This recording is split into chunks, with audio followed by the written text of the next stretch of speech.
Hi, this is Don Schaefer. Once again, I'm excited to be with all of you. It's another great week, and we've been working on various strategies. We've been working on new life strategies, figuring that we can get ourselves in a position where we can have our best life right now. And the fact that a lot of times what happens when people in their lives, they get themselves in a situation where they're very good at certain areas of life, but they are missing a principle or two in what they're doing.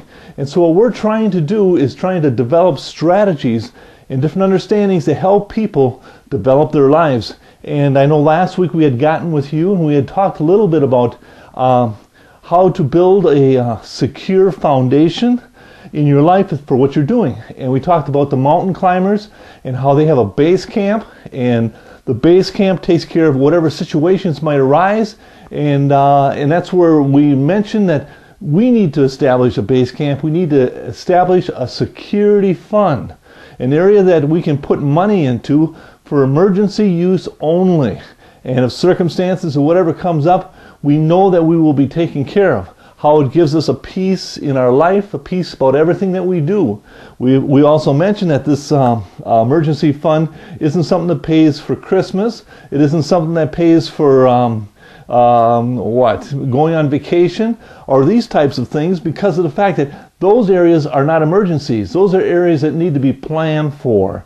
And emergency is something like you're driving along and all of a sudden your car breaks down, or your washing machine goes to heck, or whatever it might be. That can be considered emergency and you get it fixed. But what happens with this is you go and you sleep at night, and you sleep with peace in mind, knowing that no matter what the circumstances are, you'll have some money set aside to take care of it. And that's where that amount is totally up to you. I know Shirley and I were starting off with $1,000 in an account that we're going to use as our security fund. But you know, a lot of your financial experts say that you should have up to 6 months worth, if you can build it to that point, set aside where you can have yourself in a situation if you ever to lose your job or have those types of emergencies, that you'd have enough monies to cover you for months on end with your expenses and everything that you do. So that was last week. This week we're touching into a different area. We're going to be talking a little bit about getting rid of debt. You know, this mountain that we're trying to climb, we're trying to overcome the mountain of debt that a lot of times people have in their lives. You know, and this is areas of strategies too, because if we get ourselves into the position of realizing that debt is the enemy, it's not a tool.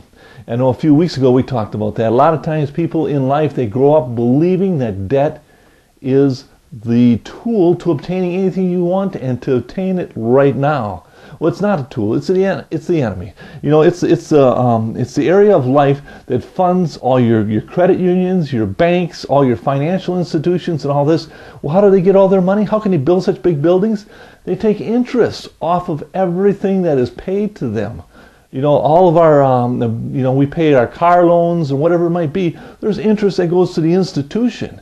That gives them money. They love it. And that's where a lot of times our Sears, our J.C. Penney's, all these companies started off with no debt. I mean, no charge cards. You couldn't charge anything at their stores. It had to be all cash. Well, as time went on, they realized they could make more money off of you if they had charge cards. Right now, you know, a lot of these stores make more money if you borrow to buy their product than they do just selling the product. They sell the product, it's a one-time thing. If they can sell the product and you can put it on a charge card and pay interest every month, well, then that sale continues to bring them money month in and month out. So the tool, the avenue is to get out of debt. And what we're planning on doing in this climbing of this mountain is having you list your debts by the amounts, and listing the lowest amount of debt that you owe on the top and the largest amount on the bottom. And we're going to take them one at a time. We're going to take the lowest amount and try to pay that off. We're going to take all extra monies, whatever we can, to pay that off. Then the money that we use to pay that lowest amount, we're going to add it to the amount for the second one on the list and work to pay that off. And then it goes right down the line until eventually what happens? You reach the summit. You are debt-free. And that's where I want to wish you all a wonderful week. I hope this is a strategy that each and every one of you can use, and I'll see you again next week. Thank you so much.